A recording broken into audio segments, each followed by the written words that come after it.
waxaa inoo suura gashay waraysi dhinacyo baan taabanaya inaan la yeelno Khadiija Maxamed Cilmi oo iyadu ka mid ah gabdhaha Soomaaliyeed ee dhawaan safarka taariikhda ku soo galay dalka Italiya. Khadiija ayaa su'aasha ugu horeysa aan weydiiyay waxay tahay bal markii ugu horeyso inay faahfaahin naga siiso waxa ku kalifay dalkeeda hooyo inay ka soo cararto. Hey Khadiija. dalkayga hooyo waxay ku kalifay Soomaaliya soo wada carartaa ka soo carartay. oo maxaa dhibaato oo qaas oo adiga la soo carartay? waxaan la soo cararay aniga waxaan ay dadka la yaso oo maxaan ku raacay sida loola dhaqmo. qaab ceenka ayaa lagu yasaa qaabkeena lagula dhaqmay adiga.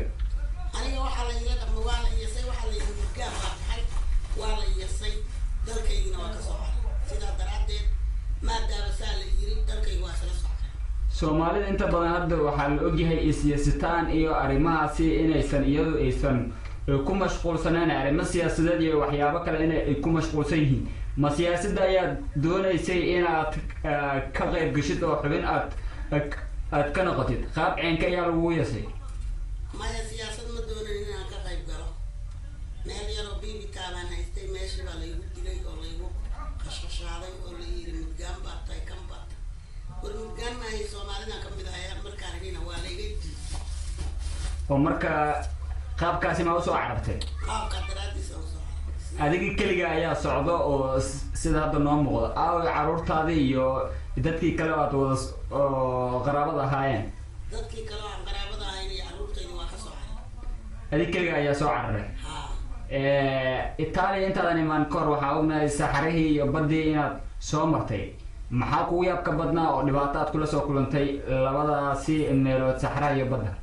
saxaraha iyo badda dhibaato waa kula soo kulmay. maxaa dhacay baabuur cariiriyaan saarnay oo rafaad ah oo haddaa doonti ka dhacay sida haraad iyo dhibaato iyo silad iyo bacaadku duugay iyo waxaasaan soo maray.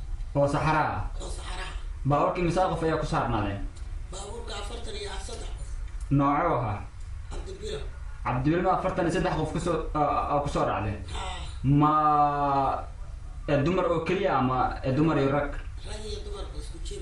meeqa lacagaa kusoo dhiibtay cabdibilahaas inteena kasoo raacday ilaa intuu ku keenay? suudaan baan kasoo raacay. ilaa intuu ku keenay? ilaa wuxuu keenay Liibiya. meeqa bixisay lacagta marka? $450.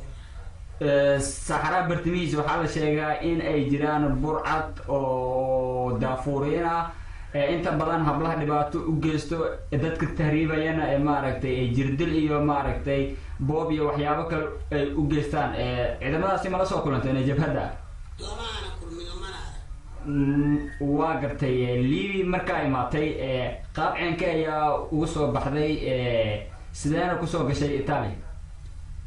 Liibiya markaan imaaday waa ka soo baxay lacag aan shaqaystay baan kusoo raacay doonti.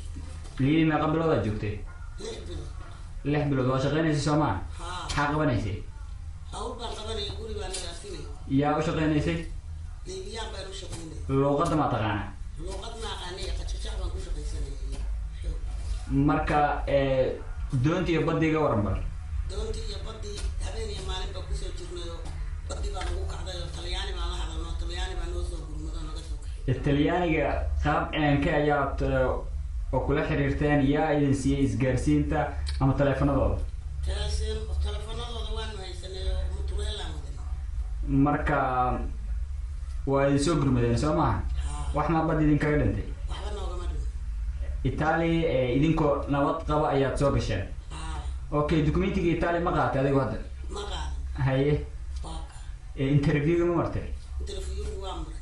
haye Baaka. Soomaalida inta badan waxaa la ogyahay Italiya marka ay sharciga ay ka qaataan inay kasii cararaan oo meelo kale iska dhiibaan. adigu maxaa ku qorshaysan hadda? anigu inaan ka cararaa ii qorshaysan. xaggee u socotaa xaggee u cararay? waxaan u cararayaa meesha loo wada socdo oo ummaddu ku yaacaysa. waa xaggee meeshaasi? waa Yurub weeye. Aasiya oo maaragtay Norway iyo meelaha Ingiriiska iska aaday. Italiya soo Orobo ma ka mid ah miya? Orobo way ka mid tahay laakiin se waa meel oo maaragtay gaaja oo maaragtay shaqo iyo waxba lahayn. shaqo nooca ayaa taqaanaa maxaa way professionkaada maxaa doonaysaa inaad ku shaqaysid?